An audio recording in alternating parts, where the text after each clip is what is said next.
Welcome to the NCDWI Guide podcast, where defenders of the Constitution assemble to prepare for courtroom battle and firm owners gather to develop marketing strategies that will revolutionize the practice of criminal defense.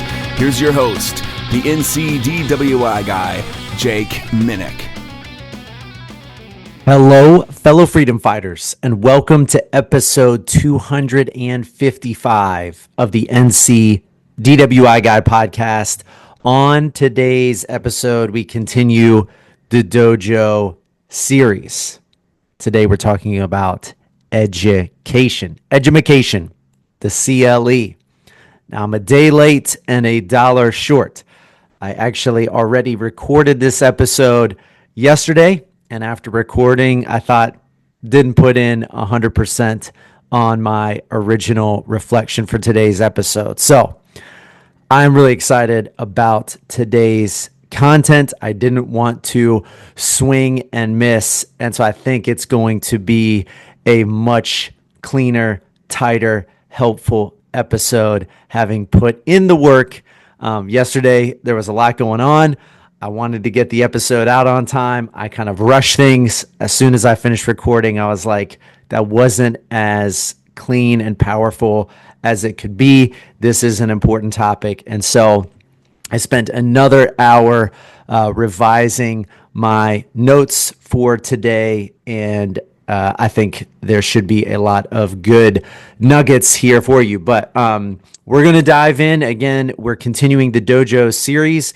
On episode 252, 252, we talked about the consult. 253, the closet or office. 254, the calendar. And then today we are talking about the CLE. Now, why is this such an important episode? Well, because knowledge is power. Knowledge is power. Everybody knows that. It's a saying that everybody has heard, everybody knows, but it's the truth. It's the straight truth. And at our firm, one of our core values is student mindset. Student mindset. Really thinking about how we can improve as people, as professionals, as practitioners.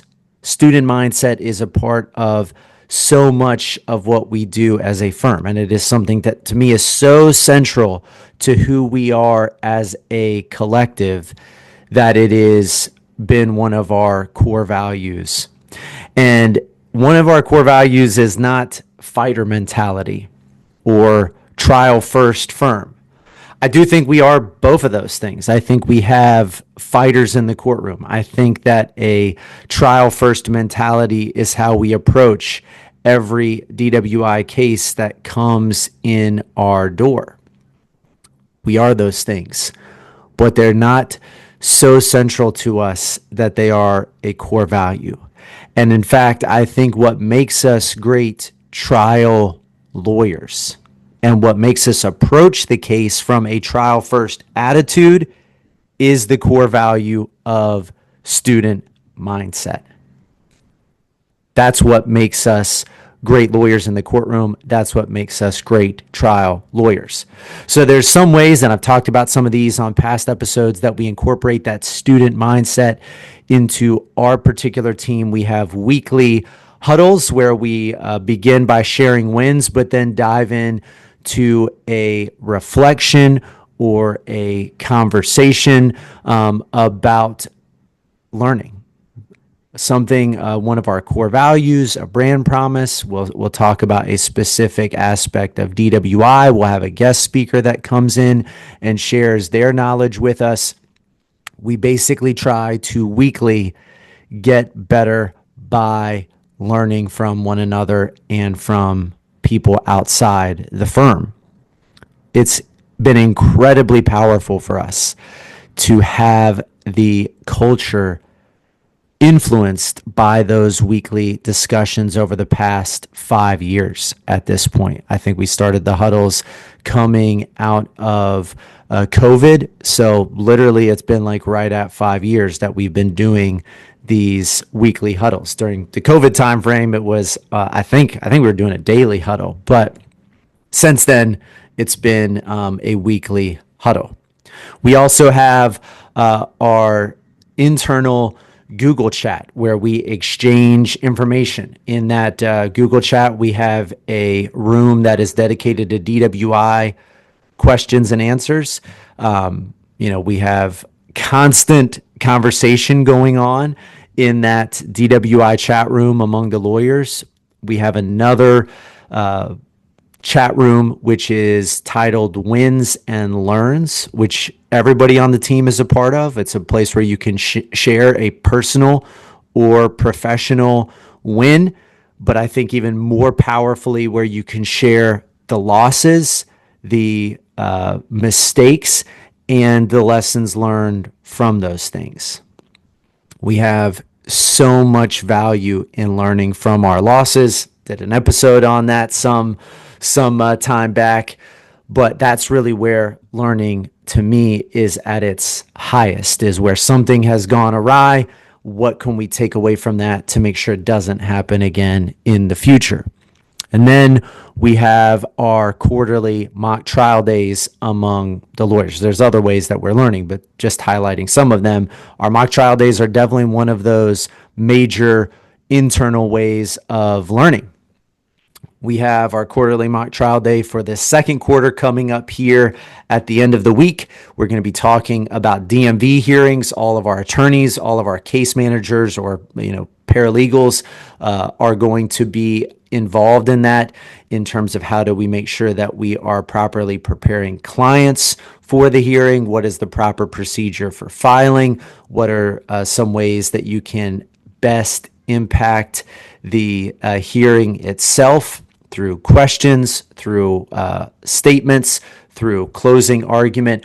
What is the best way to handle these things as a collective? And we've all handled DMV hearings across the state in front of different hearing officers. There's great takeaways based on those individual experiences. And so having the ability to come together and share those and make sure that we are doing it the best way possible is huge in terms of us being able to maximize our value to clients and the likelihood that we get a good outcome at a DMV hearing moving forward. So those are some of the ways that we spend our time at the office doing legal education. Now, Malcolm Gladwell has his famous 10,000 hour rule. How do you become a true expert in something? How do you become a true expert? Malcolm Gladwell says somebody, a practitioner that is doing the thing the right way for 10,000 hours is going to become a legit expert in the area. Now, 10,000 hours is a lot of time. That's part of the analysis, is that you become great at something by repeated practice. If you want to become the Michael Jordan of law, if you want to become the Steve Jobs of law, you have to put in the work. Michael Jordan, yes, was he naturally talented? Yeah, to some extent. I think there's a lot of naturally talented basketball players out there. Do you become the best in your sport, the best ever, through natural talent? Hell no, you don't. You become the best ever by effort, by putting in the work, by putting in the reps, through practice. 10,000 hours is a lot of time. So if you want to become an expert, you don't do that overnight. There's no instant success. There's no overnight success. You've got to put in the work. 10,000 hours is achieved by putting in 2 hours per day over 20 years. 2 hours per day over 20 years, 4 hours a day over 10 years. So do the math however you want to. Maybe you want to put in 12 hours a day and really shorten the time frame to becoming an expert. Right? You get there in like 4 years. But You got to put in the effort. You got to put in the work. And so you might say, well, how am I going to find 2 hours if I want to become an expert in education, an expert in the law? How am I going to do that? I've got so many things going on. I'm talking to clients on the phone. I'm running from courthouse to courthouse. I'm dealing with fires at the office. I have to figure out how to run my Google ads. Like, how am I going to become an expert in the practice area that I have chosen to dedicate myself to? You just got to put in the time. So we're going to talk about some of the places that you put in the time. Again, this is the Dojo series. We're talking about the place of the way. If you want to become the guru of DWI law, if you want to become the guru of Superior Court criminal trials, if you want to become the guru of traffic tickets, you've got to spend the time learning those areas. You've got to spend the energy and effort to dedicating yourself to improvement. Where is the place that happens? Well, I've got 5 places where education happens for lawyers, and we're going to talk about how to maximize the time in each of those spaces, places, locations. How do you maximize the time? So we're going to start with kind of the most common and maybe kind of least deep dive, maybe the easiest, but also the most common because it's something that is easy to do. And that is with the podcast. That is with the audiobook. That is with the recorded, listen to conversation. Now, why are we starting here?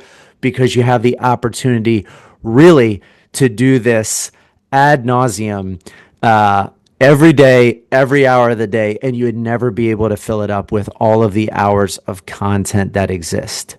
There is, at this stage in the world, too much information to consume, and it is at the micro level. I mean, it is at the niche level at this point. I mean, look at this. We're 250 episodes into NC DWI practice, and I can say with very good certainty that we are scratching the surface on DWI law in North Carolina. And there's other attorneys, there's other people that are talking about DWI practice at a very niche level. There's too much information out there to consume. So the amount of content is not the issue.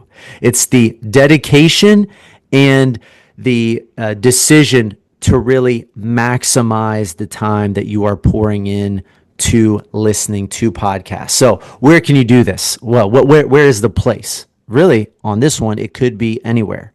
Car. If you're a road warrior, spending an hour and a half, 2 hours a day in the car. You listening to the radio, you listening to yesterday's news that nobody cares about in a 24-hour news cycle, right? Like, I mean, you know, it's totally irrelevant a week down the road. Are you dazing off?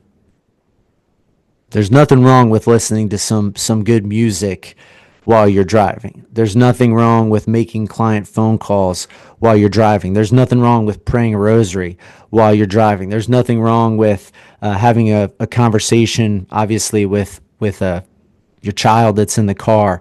I mean, there's nothing wrong with spending time in the car other ways. But if you're wasting time in the car, this is an amazing opportunity. If you're spending an hour a day in the car, that's 5 hours a week that you could be using to learn, to get better, to become the expert, to attack the 10,000 hour rule. So utilize being a road warrior. Here's some suggestions for maximizing that time. Oh, also exercise. You know, if you're exercising, I listen to a podcast a lot of times while I'm running. I listen to a podcast while I'm at the gym. Now, sometimes I like to just run and have clear mental space. Sometimes I pray while I'm running. Sometimes I just like to be disconnected. I leave my phone at home and I go on a long run and just come back with a lot of mental clarity. I have a specific thing that I'm thinking about, or just kind of let my mind wander and have that free mental space, that disconnected time, that quiet time. I think that's important. So again, just pushing in content all the time in and of itself may not even be helpful or the best use of that quiet space. While you're doing the dishes, I've listened to a lot of podcasts over the years doing dishes. What we had twins that I was washing. I don't even know how many baby bottles a day. It literally translated into about like 30 minutes to 50 minutes a day of washing bottles. And so it was just like, well, I mean, I got to be here anyways. Might as well make the most of this. And a lot of those dishwashing sessions, it was like, listen to a podcast. Let's learn something during this time. So here's some ways to maximize that audio time that could be done in the car, exercise, dishes. Keep a notepad for golden nuggets. My rule of thumb for any book that I read, for any podcast that I listen to, for a CLE that I attend is, did I take away a golden nugget? Was there something in this learning time, one thing that could change the way I live my life, that could change the way I practice law, that could make me a better leader, that could make me a better husband, that could make me a better dad? How can I take away one golden nugget? The other thing, and I think this is honestly really difficult, but there again is so much content out there. There's so much to consume. There's so much to take in learning wise, that I think a lot of times we miss the opportunity to reflect on the lesson. So don't just start the next podcast episode. Don't just move on to the next show. Don't just listen to the next thing. If you finish a episode and the immediate thing is, okay, what's the next thing I can listen to? That means that you're using it almost solely for entertainment versus trying to incorporate the lessons that are being talked about, that are being given into your life. Spend some time reflecting on the lesson. One thing that I found really powerful on some of my runs is that if it's a long run and basically, I listen to an hour and a half podcast, then instead of just moving on to the next show, thinking through following the episode, what were the takeaways? What were the lessons? What are the big picture points?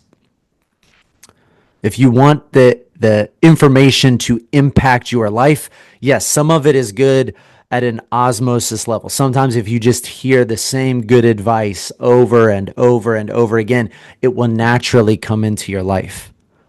But I think we oftentimes miss the lessons because we're not really thinking about them. We're not actively reflecting on them. And then finally, once you've reflected on it, how are you implementing that lesson intentionally into your life?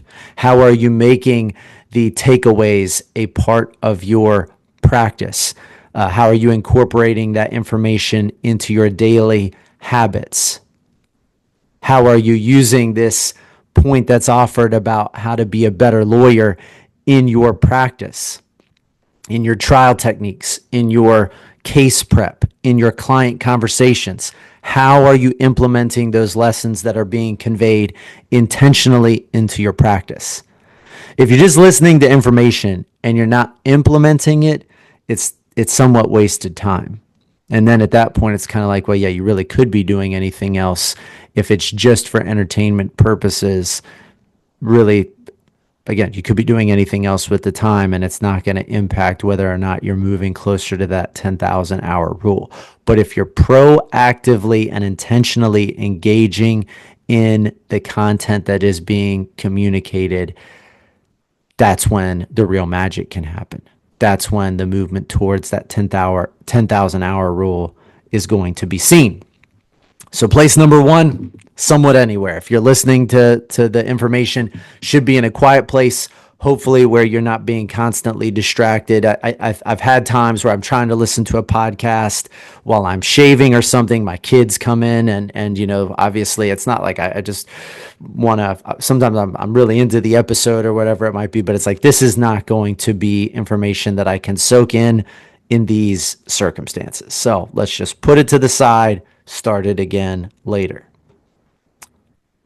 Place number 2, the attorney lounge. Place number 2 is the attorney lounge. Now, what drives me more crazy than anything else is to be in a BMW attorney lounge. BMW is Cy Wakeman's no ego term for bitch moan whine, right? Bitch moan whine. Some of the attorney lounges that I have been in are basically little more than BMW lounges. Maybe it's even worse. Maybe they're gossip lounges where it's not just I'm complaining about my clients and my practice and my paralegal and my associate and my and the judges that I have to be in front of. It's like, I mean, good gracious, is there anything going good in your life? But then even worse, it becomes a gossip center. Did you hear about this person? Did you hear about that person? What about this DA? Or it just becomes this kind of place to unleash all of these negative feelings about your own life or people around you. Not healthy. It really drives me crazy when I see that. Because it can either be a BMW lounge, a gossip lounge, a place where current events are discussed, or it can be a place of truly unique brainstorming. There's little place that is more valuable from an educational perspective than the attorney lounge.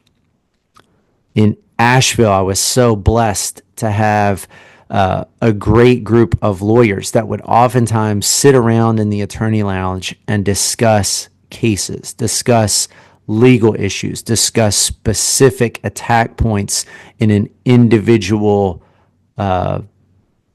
case that was going on. There's so much opportunity for learning there. I mean, think about the great minds that are in every jurisdiction across the state. These just champions of DWI law. And if you are not tapping into that as a collective, as a group, your local bar is suffering. It's suffering. I mean, it's just that, if you're not taking advantage of those times where brainstorming can happen, then you're really wasting an amazing opportunity. So, what's the call to action here? Steer those conversations towards learning. Ask another attorney in the lounge, maybe in open, about a specific case. How would you approach this? What do you think about the application of State versus Knoll, State versus Williams to this case? What do you think about that?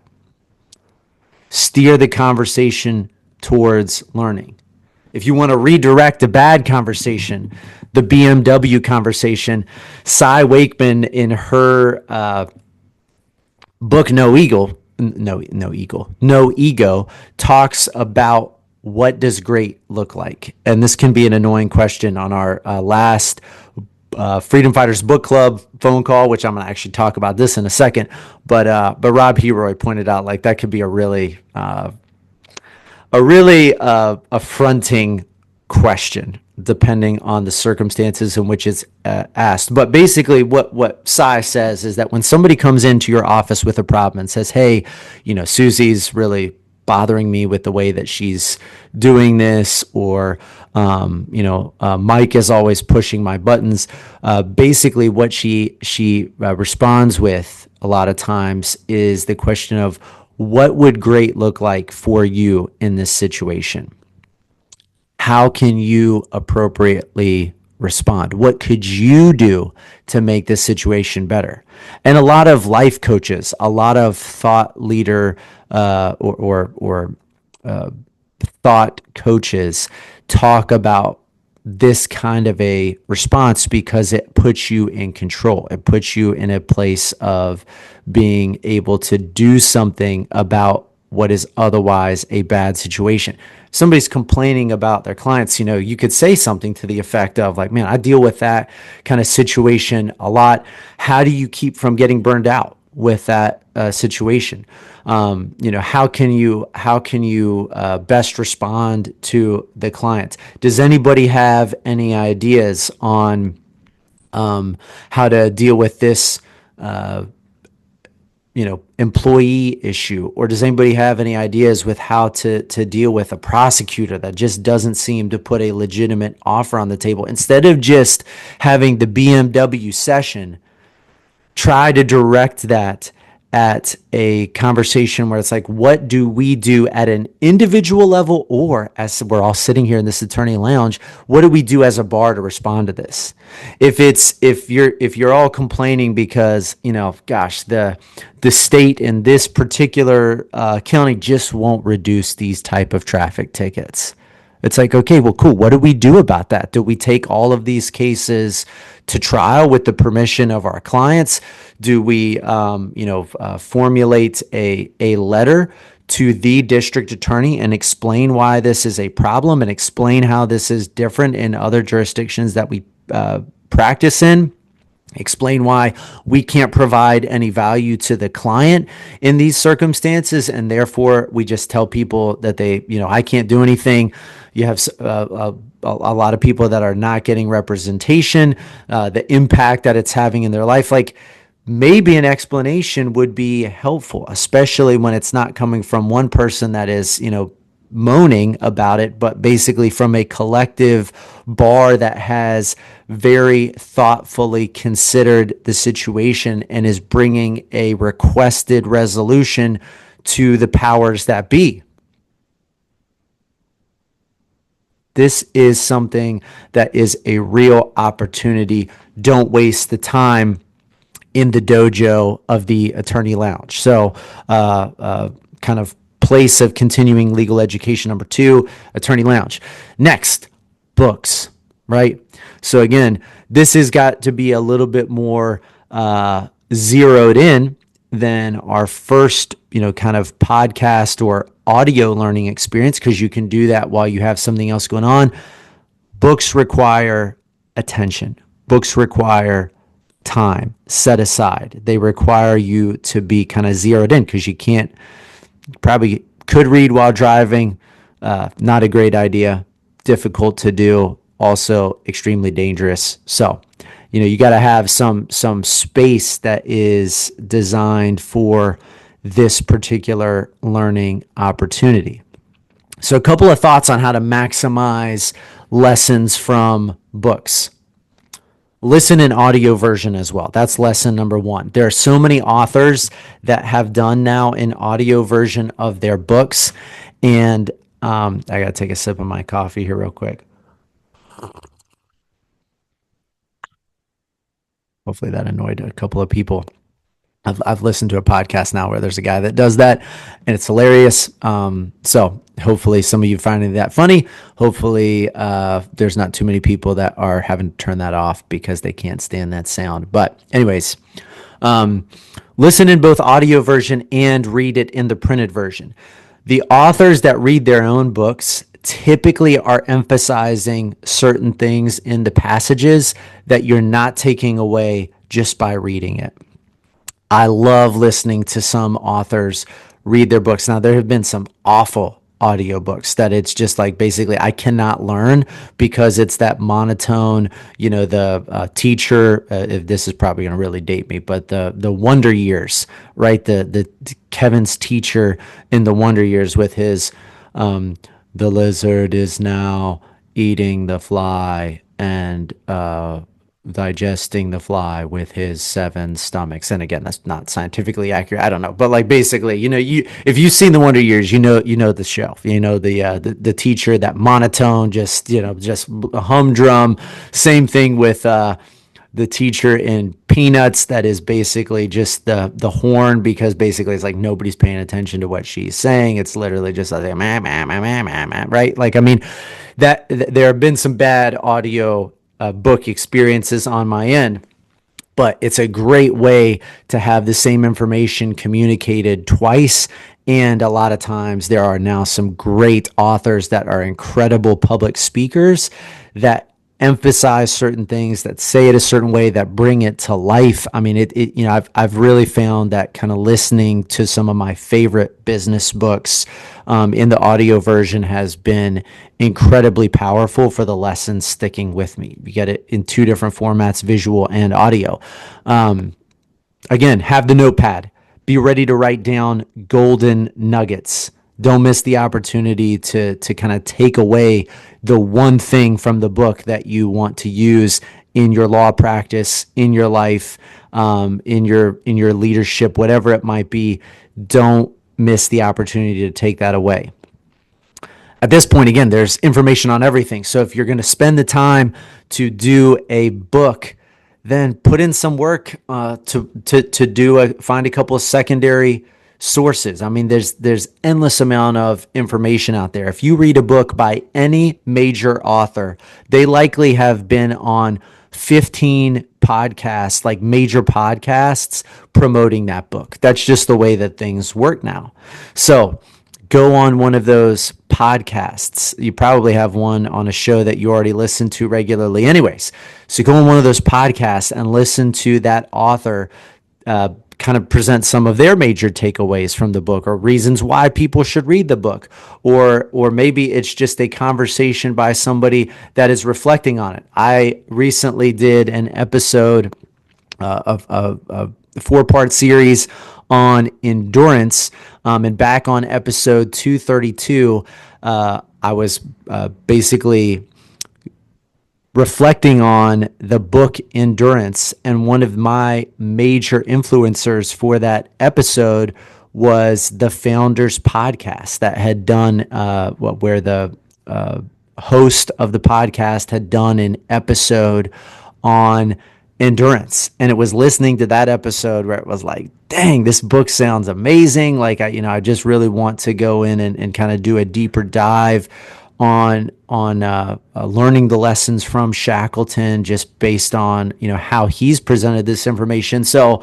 again, that you could listen to his episode, and I would strongly suggest that if you're reading the book Endurance, you could listen to the episode that I did back on episode 232. But again, there's so many secondary sources now that are out there that will kind of help present some of the major takeaways or reflections, or how did I implement the lessons that I learned from this particular book into my life, into my law practice, whatever it might be. Find a secondary source so that you are reinforcing the lessons that are learned in the book that you're reading. This is going to sound old school, but join a book club. In fact, why don't you join the Freedom Fighters book club? We've been now doing a book club for roughly 2 years, somewhere in that range. Had a ton of lessons that have been learned from that book club. We've got some regulars on there. Rob Heroy and Brian King are probably the two most frequent attenders of the book club. Brian's always got his notepad out. He is always taking notes down. Like, I see him every time that we're on a call. He's got his paper out, writing his reflections down, takeaways, suggestion points. Be a student. I mean, that's one way to be a student, is to be in a book club, be in a educational setting about how do these lessons land in your particular law firm. We've got our book club coming up we do Scaling Up by Vern Harnish every other month. So our next book club in June is going to be the next chapter that we're doing in Scaling Up If you want a full list of the upcoming book clubs, go to freedomfighters.law and then go to the events tab, and you'll see all of the upcoming book club sessions. But outside of scaling up, every other month we do an individual book that kind of reinforces what we have learned in scaling up. So in July, we are doing a live book club meeting at our CLE in Charlotte on July 18th. We're doing one of my favorite books, Start With Why by Simon Sinek. Start With Why. In September, we're doing The Client-Centered Law Firm by Jack Newton. He's the founder of Clio, the CEO of Clio, has an amazing book at how to build a client-centered law practice, how to build a client-centered culture. If you want a copy of the book, text me, call me, email me, and ask for a copy of the book. You do that by the end of the month, the end of May 2025, I'll send you a free copy of The Client-Centered Law Firm. Amazing book. And then in November, we're doing Jim Collins's Built to Last. So join a book club. Find a way to put those lessons into life. It's great accountability. You know, you have a difficult time reading a book, join a book club so that you don't show up unprepared. And honestly, even if you show up unprepared at our book club, I'd rather have you present. But it's a great way to be accountable to putting these lessons into your life, into your practice. So number 3 place of the way of education of CLE is books. Number 4, video trainings or virtual CLE.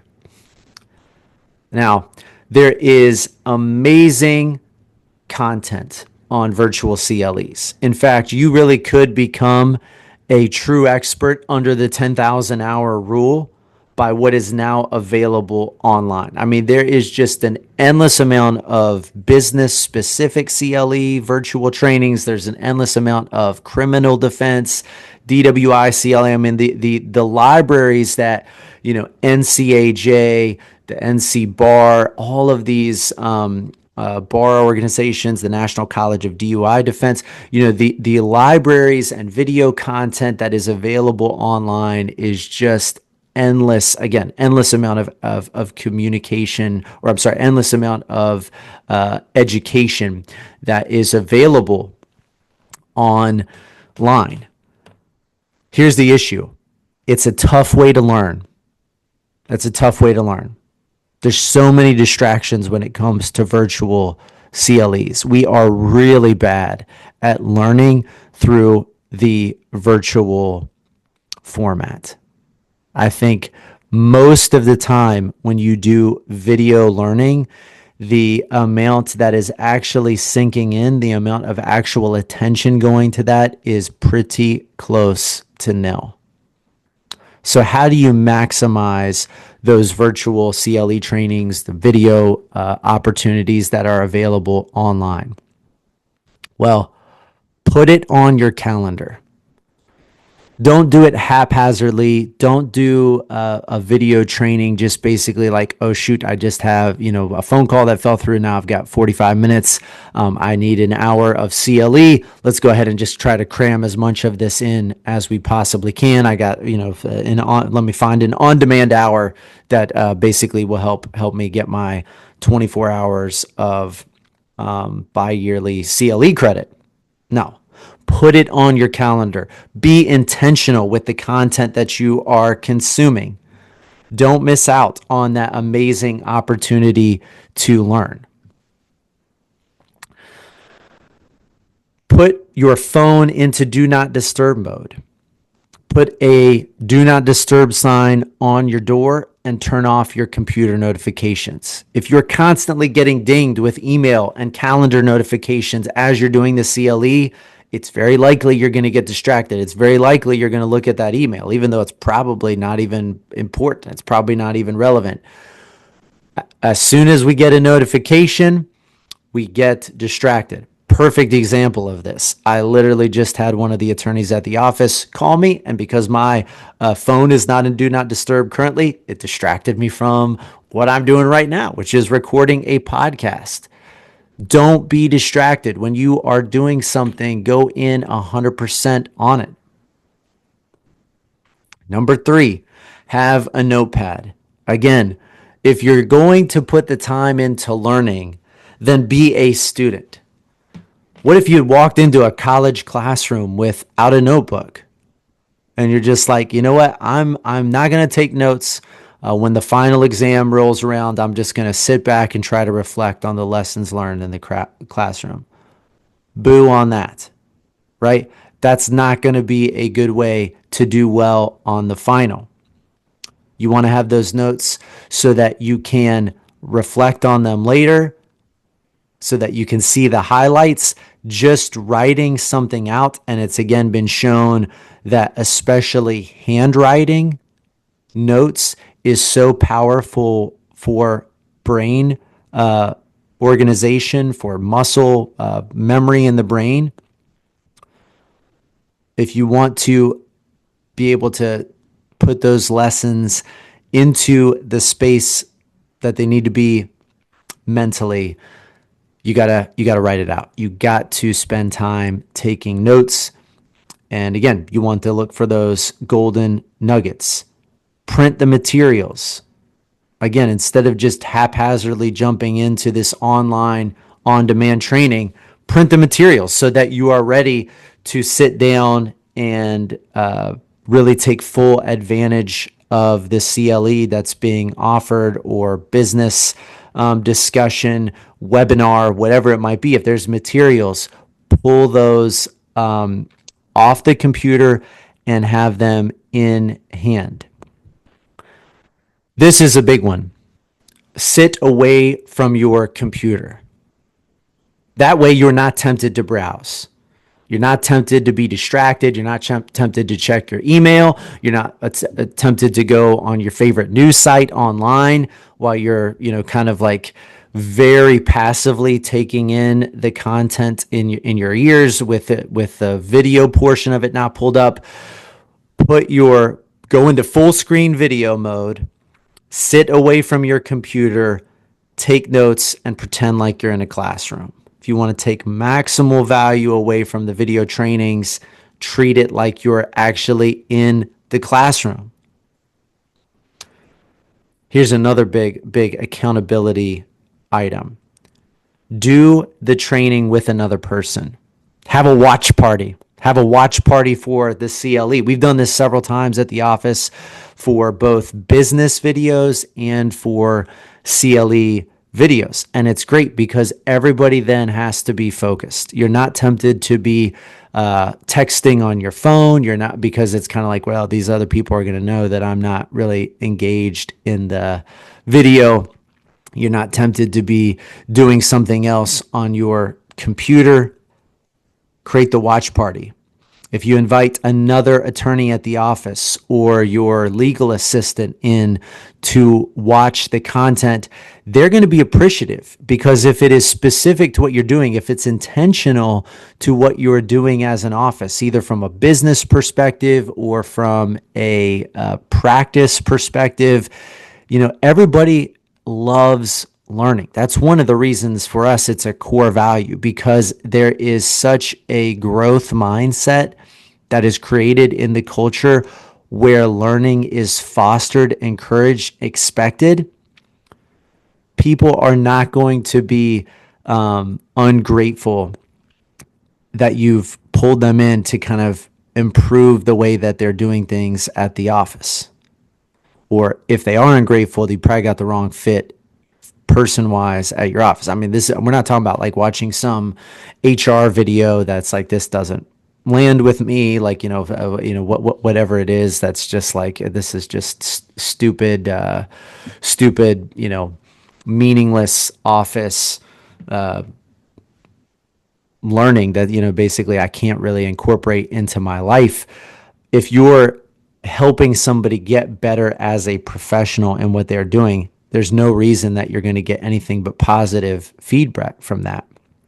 You also have the opportunity to better have discussions. So when we've done these CLEs, where we've done kind of the business webinars and then had the opportunity to reflect collectively on those, it absolutely helps for a discussion to move forward, because you can say, hey, what about what he said right there? We could incorporate that into how we answer the phones, into how we follow up with clients, into kind of giving a thank you gift for this or that type of thing. Hey, we could create a model for our clients about how the case is going to break down.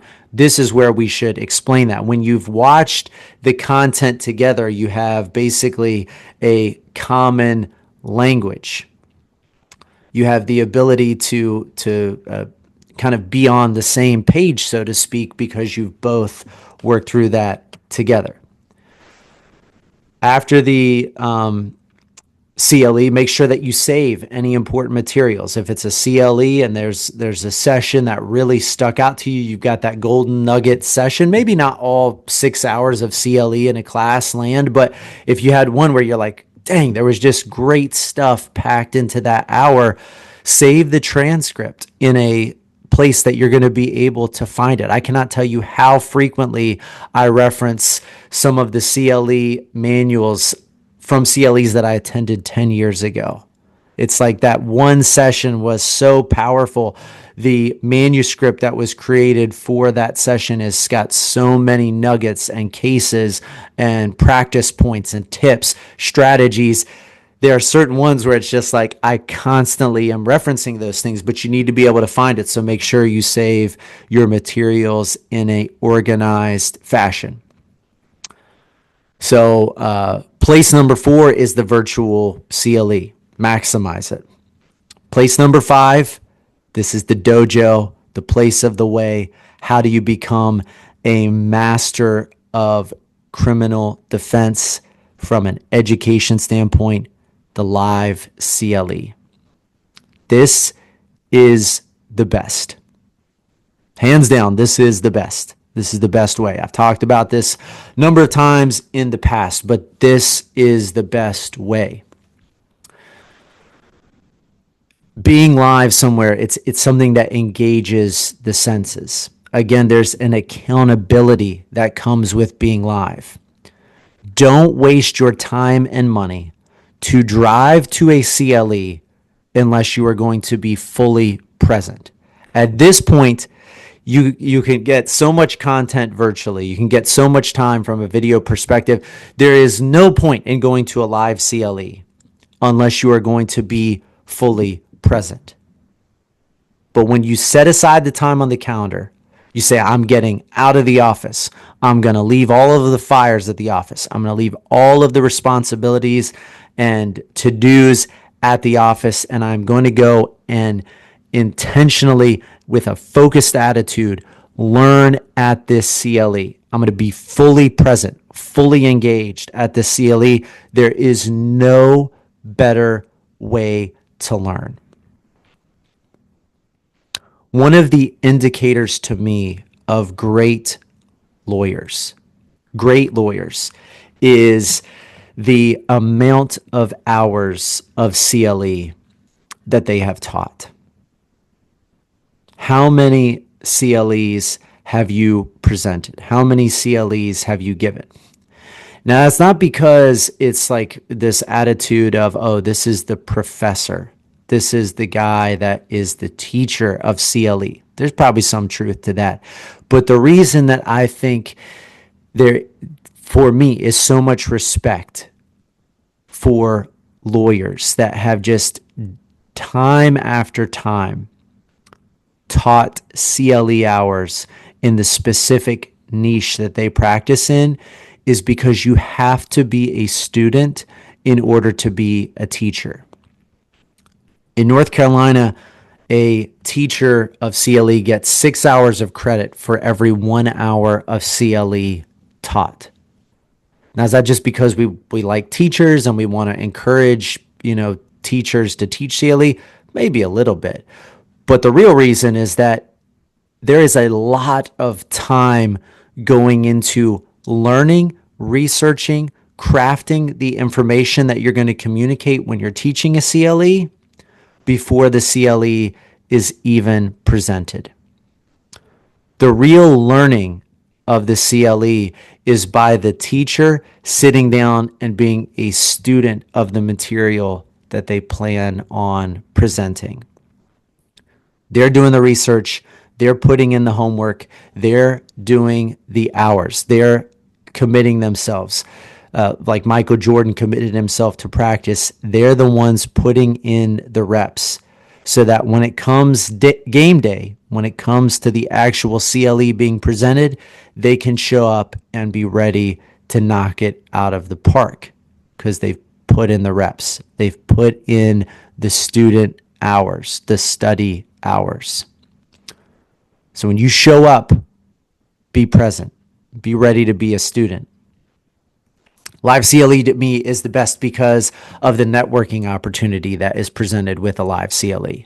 You just have so much opportunity to connect with other lawyers in a way that you can't really do. I mean, if you're doing the watch party for the virtual CLE, then maybe that's a good way. When you're in the attorney lounge, then there's opportunity for this. But at the live CLE events, you get to mingle and meet with people that are generally outside of your local bar, that are outside of kind of the local practice, and you get to see arguments that are being made across the state, legal issues that are being presented outside of your jurisdiction, how things are being handled differently in a different space.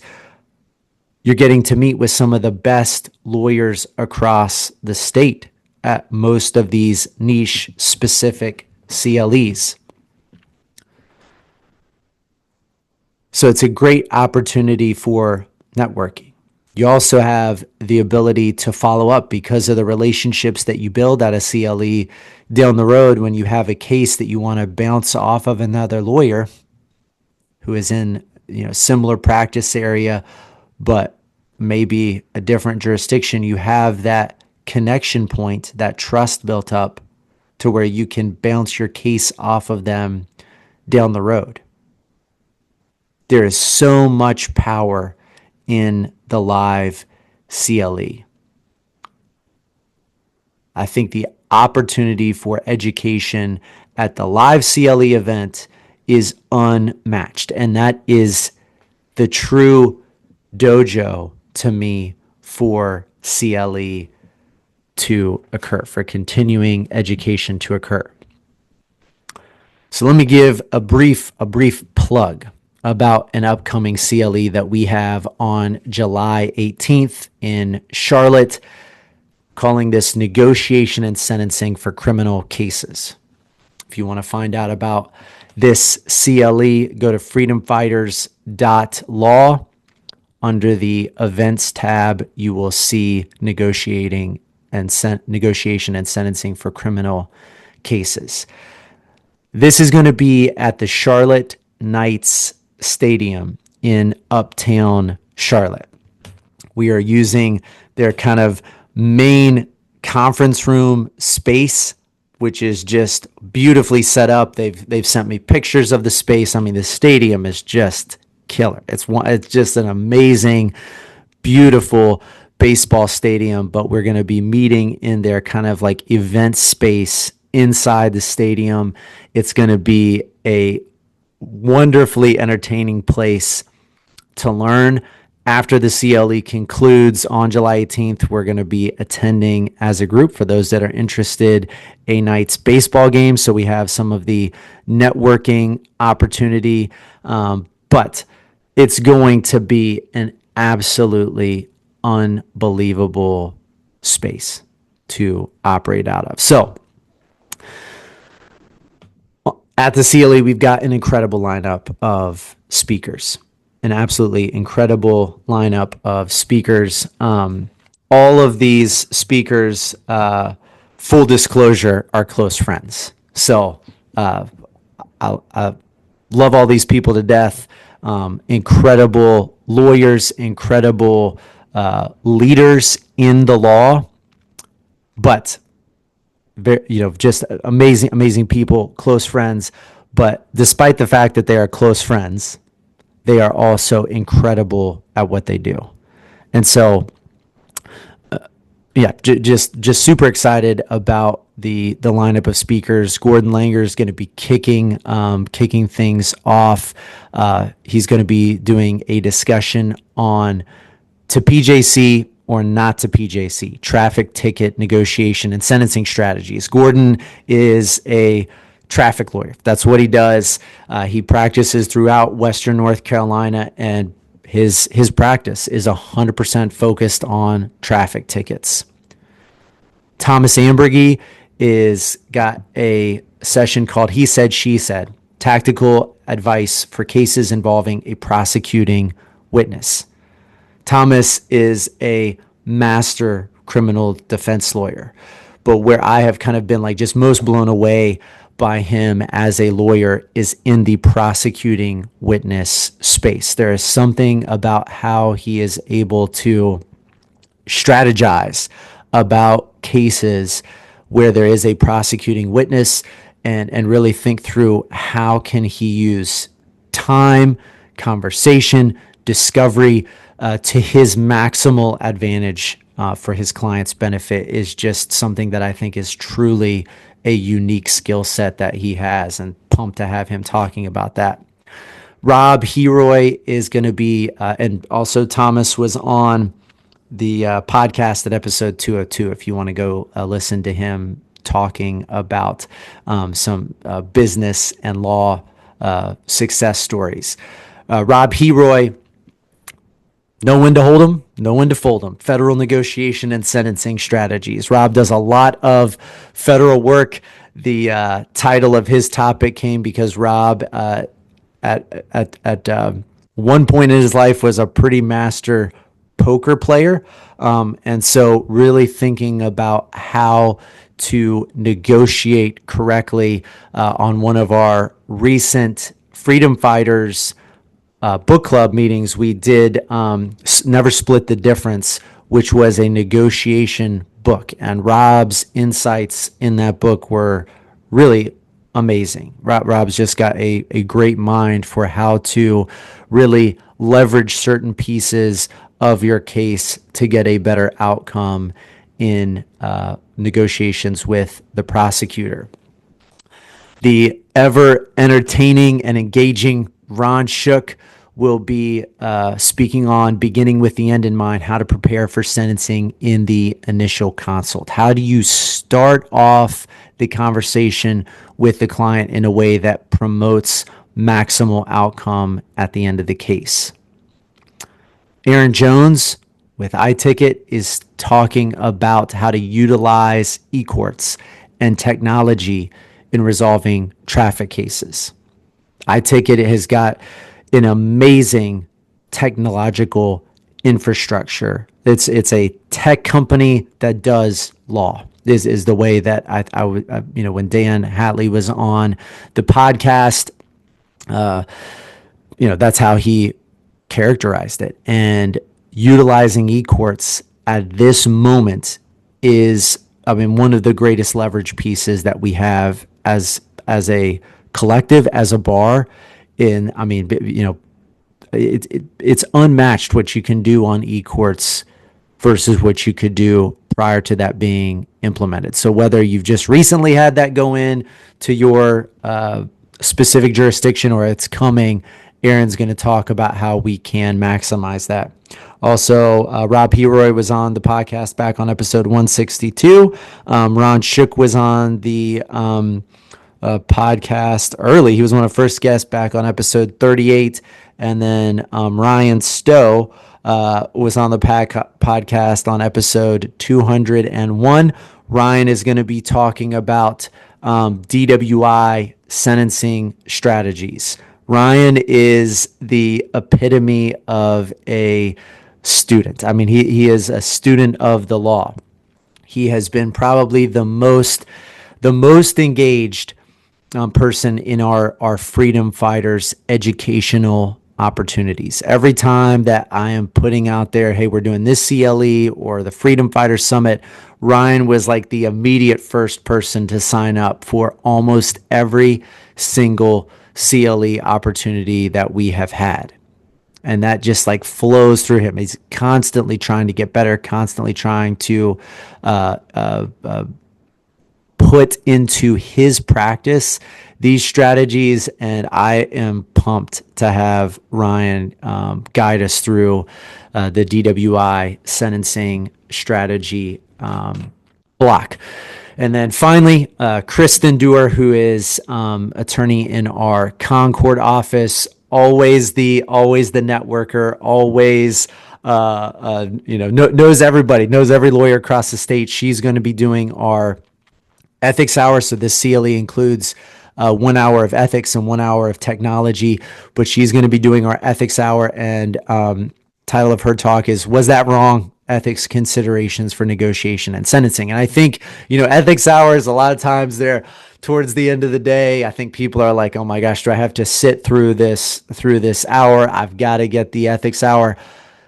The thing that is going to be really awesome to me about Kristen's hour is it's going to be truly educational, truly something that I think you'll be able to immediately incorporate into your practice and really be very much on point for what we do. I think a lot of ethics CLE hours for me personally, it's kind of like I just don't know how to incorporate that into my practice. Okay, I got the checkbox. I've got the ethics hour crossed off. But with this particular ethics hour, I think it's going to be like, oh my gosh, I need to start doing that. Oh my gosh, this is something that I didn't consider and is going to majorly kind of impact the way that I practice law. So it's not going to be by any means a throwaway hour. This is going to be a powerful ethics hour. So pumped to have that on the agenda. The cost of the CLE is $250 if you sign up using the promo code Dojo. Then you will get $50 off the normal pricing for the CLE. That includes, again, 6 hours of CLE, hour of tech, an hour, including an hour of tech and an hour of ethics. The ticket for the Charlotte Knights game on Friday night, on July 18th, is included in that. So please stick around and enjoy some networking time with other attendees at the CLE. It's going to be an amazing day of learning. It's going to be a fun day of networking. It's going to be in a great, entertaining, and energizing environment. I hope you can make it, and I look forward to speaking with you again next time.